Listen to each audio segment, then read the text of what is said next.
Oke, Bapak Ibu sekalian, eh, Tracer Study ini sudah dilaksanakan beberapa tahun, tapi mungkin akan saya sampaikan sedikit, mengulas sedikit apa itu Tracer Study yang juga akan dilaksanakan di tahun ini.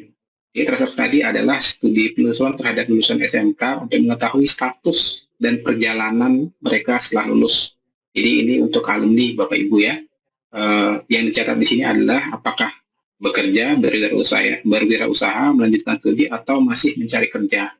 Hasil dari Tracer Study ini akan menjadi umpan balik bagi sekolah maupun pemangku kepentingan lainnya untuk menyuarakan kurikulum dan kebutuhan dunia kerja.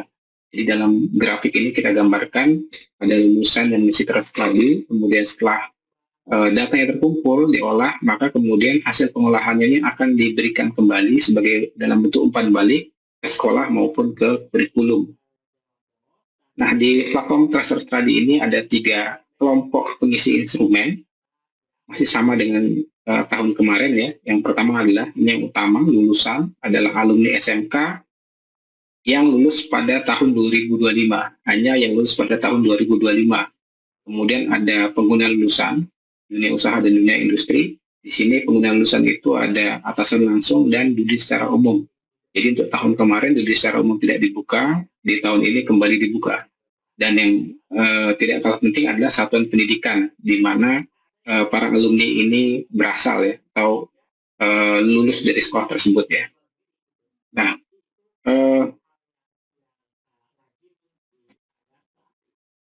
secara garis besar, kita mulai dari yang pertama. Secara garis besar untuk alumni ada 6 tahapan ya, 6 blok, 6 bagian yang akan dilalui ketika mereka mengakses dan mengisi platform Tracer Study. Yang pertama adalah akses login, yang kedua adalah verifikasi data diri, termasuk di dalamnya mungkin beberapa update ya, perbaikan data. Kemudian ada pertanyaan-pertanyaan pengantar, yang ini akan mengantarkan apakah lulusan ini sedang dalam kondisi bekerja, berwirausaha, atau melanjutkan studi ya, atau gabungan dari ketiganya ya. Kemudian keempat itu pengisian sesuai dengan isi kategori yang tadi. Kemudian yang terakhir adalah umpan balik yang berkaitan dengan sekolah di mana lulusan menuntut ilmu ya. Kemudian yang terakhir adalah review dan submit ya. Jadi platform ini menyediakan fasilitas untuk kembali memperhatikan apa yang sudah dipilih, dan kemudian ketika sudah yakin maka bisa melakukan submission ya. Ada 6 kategori jalur pengisian ya yang bisa dipilih oleh alumni. Jadi kategori tersebut adalah kategori yang pertama bekerja, kemudian yang kedua adalah berwirausaha, yang ketiga adalah melanjutkan studi, yang keempat ini gabungannya studi sambil bekerja, yang kelima juga gabungan studi sambil berwirausaha, dan yang keenam ini dalam proses mencari kerja atau punya kegiatan lainnya ya. Nah, untuk langkah yang pertama, akses dan login aplikasi, Bapak Ibu nanti akan menerima portal Tracer Study SMK yang terbaru, yang mungkin akan dibagikan oleh panitia ya. Jadi silahkan mengakses melalui portal studi yang ada, portal Tracer Study yang ada. Kemudian memulai dengan memilih peran sebagai lulusan. Untuk bisa login, ini alumni cukup menggunakan nomor induk kependudukan atau NIK, atau nomor induk siswa nasional atau NISN, sesuai dengan data yang ada pada ijazah. Jadi diberikan dua opsi ya. Kemudian selanjutnya adalah klik masuk ya, atau login. Nah, di tahun ini sumber data primer yang digunakan sebagai data alumni adalah data yang berada pada e-ijazah ya. Jadi ada beberapa data-data yang memang diambil secara otomatis dari e-ijazah. Di antaranya adalah nama lulusan, nama alamat SMK, tahun lulus, kompetensi dan program keahlian, bidang keahlian, dan nama program ya. Ini adalah data-data yang sudah terisi dan tidak bisa diubah. Bagaimana jika ingin mengubah? Nanti ada mekanismenya ya. Kemudian ada data-data yang bisa dilengkapi secara manual, usia, jenis kelamin, status perkawinan, tempat tinggal saat ini, alamat email aktif, dan nomor handphone atau WhatsApp aktif ya. Ini adalah data-data diri yang bisa diupdate ketika alumni berhasil login. Yang berikutnya adalah menjawab pertanyaan pengantar. Jadi pertanyaan pengantar ini adalah pertanyaan yang pertanyaan stimulus yang akan mengarahkan pada 6 kelompok yang tadi disebutkan ya.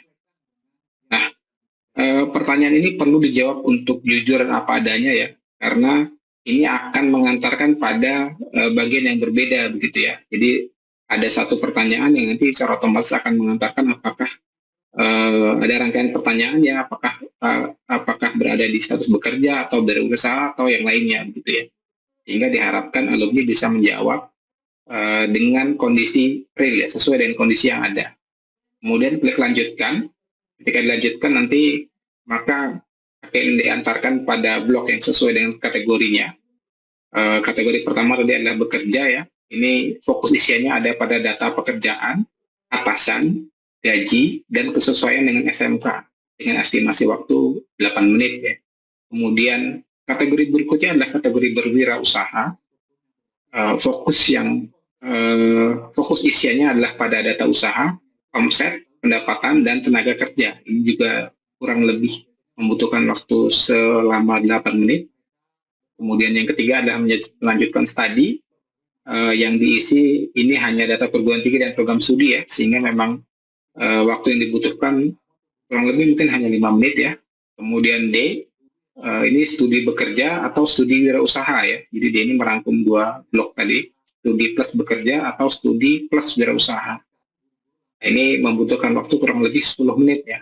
Dan yang terakhir adalah kategori di mana alumni dalam kondisi sedang mencari pekerjaan ya, atau melakukan kegiatan lainnya ya, apakah itu kegiatan mingguan atau mungkin ada alasan tertentu kenapa belum bekerja. Nah, ini kurang lebih hanya membutuhkan waktu 4 menit saja. Oke, kita masuk detail ke kategori A, lulusan bekerja. Lulusan bekerja ini yang harus diisi adalah kapan mulai bekerja, kemudian status bekerjanya apakah sebelum atau setelah lulus, dan lokasi kerjanya berada di mana, apakah dalam negeri atau luar negeri. Kemudian yang kedua adalah nama pekerjaan atau jabatan dan nama tempat bekerja. Yang ketiga ini lengkapi data atasan langsung. Nah ini penting, data atasan langsung nanti ini akan kita mintai juga responnya terhadap kepuasan pengguna lulusan ya. Jadi kita akan memintakan penilaiannya terhadap kepuasan terhadap alumni yang bersangkutan gitu ya, yang baru saja mengisi tadi ya. Nah ini oleh karena itu maka dibutuhkan data real ya, nama, jabatan, dan kontak ya. Nanti bentuknya ini alumni akan diberikan link, yang linknya bisa diserahkan ke atasan langsung, dan atasan langsungnya bisa memberikan input melalui platform Tracer Study melalui link yang diberikan tadi ya. Kemudian 4 itu isi jenis instansi, berapa jam kerja per minggunya, dan kisaran gaji sesuai pilihan yang tersedia. Nah, kisaran gaji nanti ini bentuknya adalah perbandingan antara UMK ya, di mana UMK atau UMR itu akan menyesuaikan dengan daerah tempat di mana alumni bekerja. Kemudian ada pertanyaan yang berhubungan dengan kesesuaian pekerjaan dengan kompetensi keahlian yang didapat selama sekolah di SMK. Kemudian kategori B adalah kategori lulusan yang berwirausaha. Isi utamanya tadi sempat dibahas, adalah lokasi usaha, kemudian bentuk usahanya, apakah perseorangan, CV, PT, koperasi, atau lainnya ya, dan juga bidang usaha. Kemudian yang kedua adalah jenis produknya, apakah barang, jasa, atau keduanya, dan jumlah tenaga kerja yang diberi upah. Gitu ya. Yang ketiga adalah isi status kepemilikan usaha dan kapan mulai berwirausaha. Yang keempat adalah isi kisaran omset bulanan kotor dan pendapatan bersih per bulan dalam satuan rupiah. Yang kelima adalah pertanyaan tentang kualitas pendidikan kewirausahaan di SMK ya, karena ini berhubungan dengan wirausaha, maka yang ditanyakan adalah kualitas pendidikan kewirausahaan selama di SMK ya, sesuai dengan bidang usaha dan kompetensi keahlian. Nah, di bagian ini, jika lulusan pernah mengganti jenis usaha, sistem akan menanyakan alasan pergantiannya ya. Misalnya sebelumnya usahanya bengkel motor, kemudian berubah jadi bengkel bubut, maka akan ditanyakan kenapa berganti gitu. Jadi pastikan bahwa isiannya diisi dengan sebaik dan sebenar mungkin. Kemudian kategori selanjutnya adalah kategori C, lulusan yang melanjutkan studi. yang perlu diisi adalah lokasi studi, apakah di dalam atau luar negeri, kemudian jenjang pendidikan yang ditempuh, D3, S1, atau D4 ya, kemudian yang selanjutnya adalah nama perguruan tingginya, di mana nama perguruan tingginya akan dicari secara otomatis ya, jadi auto completion, bisa diketik, kemudian nanti akan dipilih dari daftar yang ada. Berikutnya adalah nama program studi. Nah, untuk yang PT luar negeri, ini dikarenakan data yang kita miliki memang belum lengkap, jadi ini diharapkan alumni dapat mengisi secara manual ya, nama prodinya. Yang berikutnya adalah kesesuaian program studi dan kompetensi keahlian, apakah linear, SMK-nya bidang apa, kuliahnya bidang apa, dan yang terakhir adalah kapan mulai studinya, dan alasan kenapa melanjutkan studinya ya. Yang berikutnya adalah kategori D, ini kategori gabungan, studi sambil bekerja dan atau studi sambil wirausaha ya. Jadi setelah mendapatkan pertanyaan-pertanyaan sesuai dengan bekerja atau wirausaha,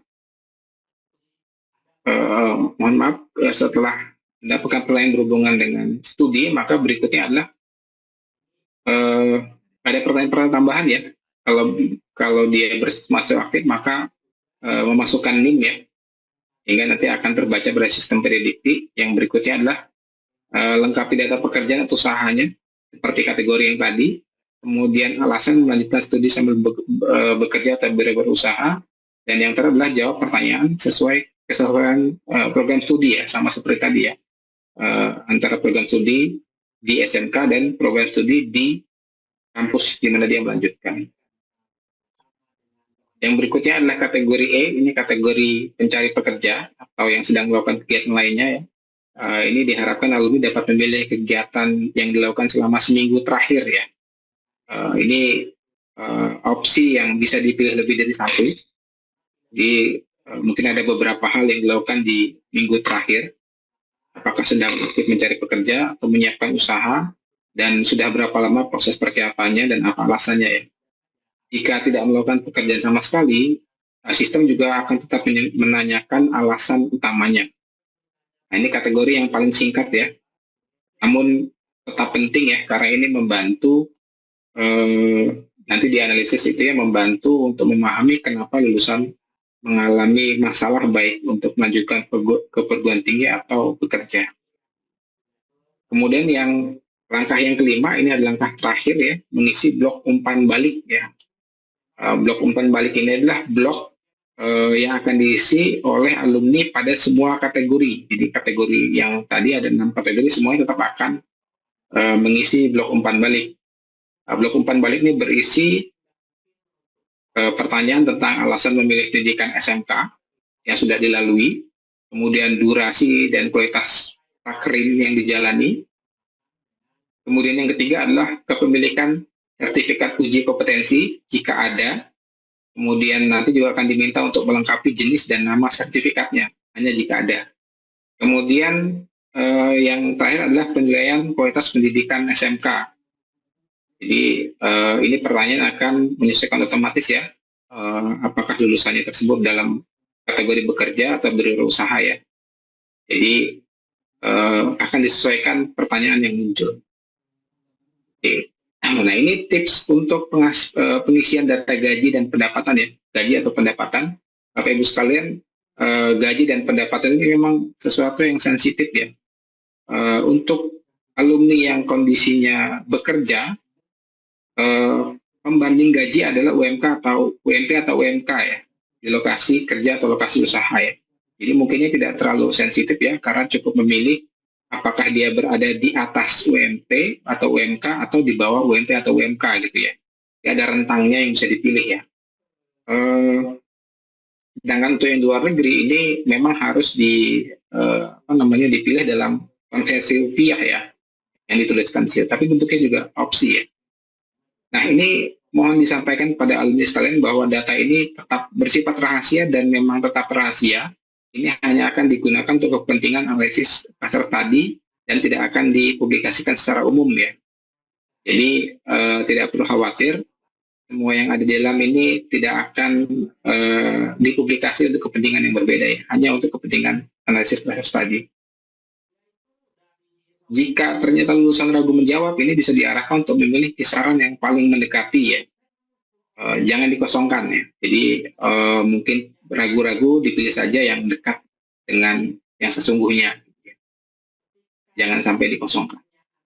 Nah, ini beberapa kesalahan yang sering terjadi yang perlu diantisipasi ya dari tahun ke tahun.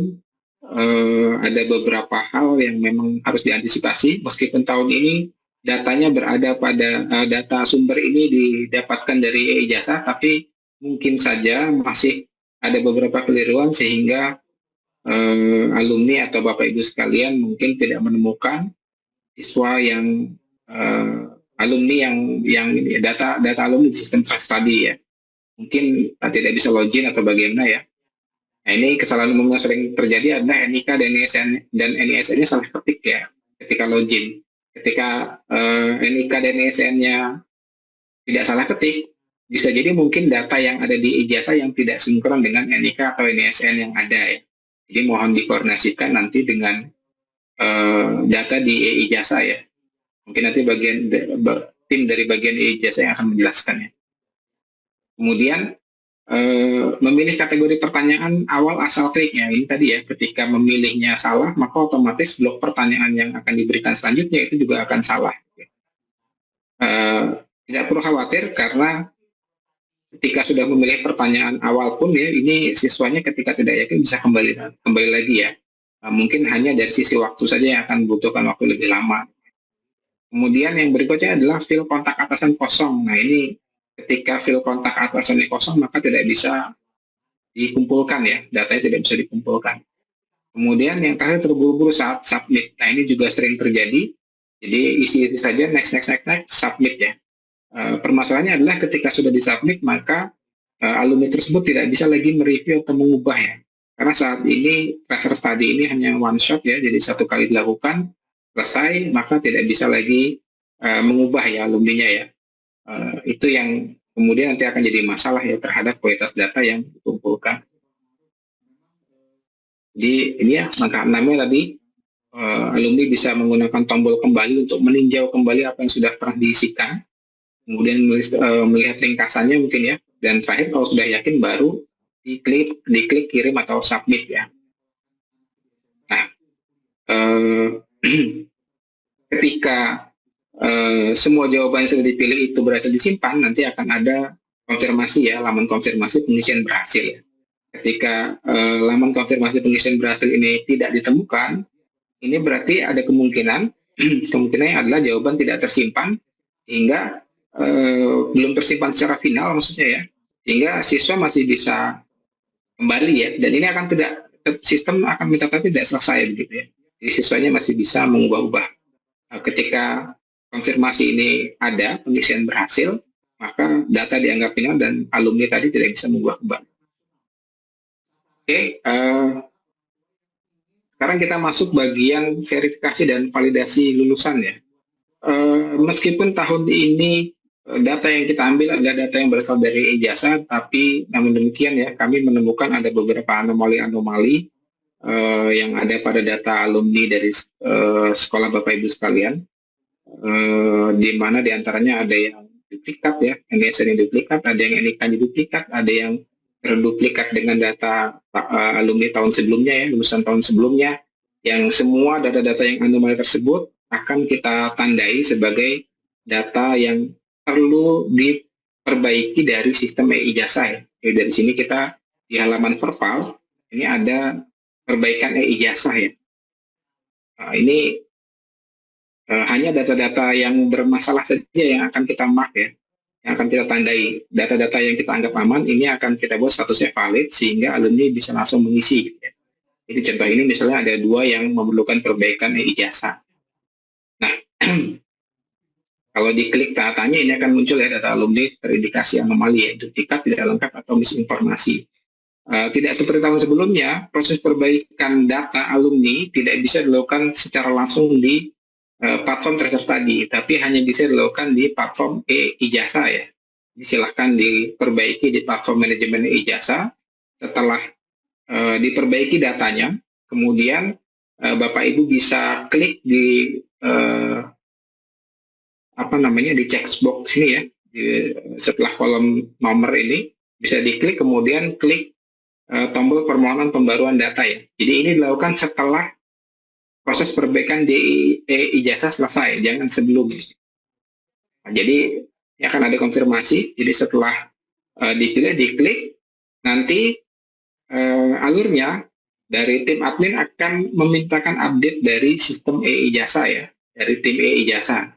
Nah, sebelum perbaikan di e-ijazah dilakukan, maka update ini tidak akan terjadi ya. Jadi datanya tetap dalam kondisi tidak valid dan alumni tersebut tidak bisa melakukan pengisian tracer ya, yang mungkin nanti akan berakibat pada turunnya tingkat responden di responden alumni sekolah Bapak Ibu masing-masing. Jadi ini tertukar ya. Nah, jadi ini alurnya ya, mohon maaf tadi tertukar datanya. Alurnya dari sekolah lihat data yang belum valid, perbaiki di ijazah, kemudian tandai selesai diperbaiki. Nanti admin tracer akan memintakan update ke tim ijazah, kemudian input data dilakukan secara manual dan perbarui sistem tracer ya. Ini akan dilakukan alur secara umum untuk perval ya, yang berkaitan dengan kekeliruan yang memerlukan perbaikan di e-ijazah. Karena di bagian perval ini juga nanti ada satu bagian untuk menghapus alumni tertentu ya, seperti halnya yang di tahun kemarin. Tapi yang tahun ini kita sedikitkan lagi kategori yang boleh dihapus ya. Nah, ini klasifikasi data belum valid itu, ini kategori 1 dia ada yang nama tempat tanggal lahirnya ini keliru. Kategori 2 ini yang bidang program keahliannya atau konsentrasi keahliannya keliru. Ini juga ada cukup banyak ya yang kosong bahkan di ijazah ya. Ini mungkin nanti yang harus diperbaiki. Kategori 3 ini yang NISN NIK-nya duplikat ya. Jadi ada beberapa yang alumni tersebut dalam satu sekolahan sama atau di sekolahan yang berbeda itu ada NISN yang sama begitu ya. Atau NISN yang sama itu duplikat tapi dengan data-data alumni tahun-tahun sebelumnya. Ini juga sama. Ini harus semuanya harus diselesaikan di aplikasi manajemen e-ijazah ya. Kemudian, nah ini yang alur verifikasi yang kedua ya, ini adalah alur verifikasi untuk permohonan penghapusan data bagi alumni yang meninggal dunia ya. Jadi fasenya ini ada dua yang terlibat. Kalau yang tadi adalah sekolah dan admin tracer, yang ini yang terlibat adalah sekolah dan dinas. Jadi admin tracer bisa melihat data yang valid. Mohon diperhatikan ya, ini yang boleh dihapus adalah data yang sudah dinyatakan valid ya. Kemudian lakukan penghapusan. Setelah dilakukan penghapusan, data ini akan dikirimkan ke dinas, di mana dinas yang akan mengkonfirmasi apakah ajuan penghapusan itu valid, buktinya sesuai ya, buktinya valid atau tidak. Kalau valid maka nanti alumni tersebut akan dihapus dari tracer, secara otomatis berarti jumlah alumninya akan berkurang. Jika tidak, mungkin nanti dinas akan memberikan respon dalam bentuk revisi atau bahkan menolak pengajuannya. Jadi tahun ini yang bisa dihapus hanya yang sudah valid, yang belum valid tidak bisa dihapus. Ini kita ambilkan screenshot dari sistemnya ya. Kalau status valid, dia akan muncul icon trash di sini ya, icon kotak sampah. Kalau diklik maka ini akan muncul pengajuan penghapusan data alumni ya. Nah ini bisa dipilih, bisa diberikan buktinya ya. Buktinya ini tautan yang disimpan di G Drive ya, atau yang media lain yang bisa diakses bersama ya. Jadi silahkan diberikan, kemudian diajukan. Nah kalau sudah diajukan ini statusnya akan berubah menjadi menunggu verifikasi ya. Ini berbeda ya. Kalau di ijazah itu setelah status awal error itu perbaikan e-ijazah, setelah permohonan pembauran data ini statusnya berubah jadi sinkronisasi e-ijazah. Tapi untuk penghapusan ini perubahannya menjadi menunggu verifikasi ya. Kalau sudah diverifikasi atau dalam proses verifikasi akan berubah menjadi proses verifikasi. Nah di proses verifikasi ini nanti bisa saja dinas itu menerima atau melakukan revisi.